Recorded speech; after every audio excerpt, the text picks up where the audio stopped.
tere, et mina olen Joosep Padu ja te vaatate mu blogi.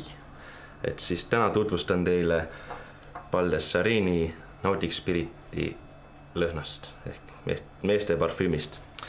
Et see on vägagi hea lõhn, mulle nagu meeldib ja ma küll ei ole väga suur sükene parfüümi inimene, et mul on selline asi, et see nagu kasutan ainult deodoranti, et peaasi, et higistaks ja siis põhimõtteliselt nagu deodorandid on ka siuksed lõhnadega ja värk, aga kui seda lõhna kasutasin, siis mulle see väga meeldis ja see on siukse värske lõhnaga ja meenutab mulle mu talisupplusi, mis ma olen talvel teinud paar korda väga külmas vees. Ma räägin teile sellest lõhnast natukene veel, et see on siukene värske ja lõhnaga.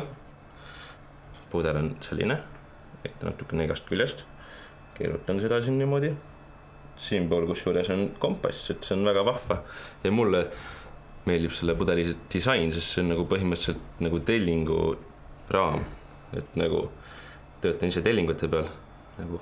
Ja siis, et kui poes nagu seda lõhna nägin, siis see tuli kohe meelde, et nagu oleks telling, selline neljakandiline, kuskil 2,5 korda meeter lai.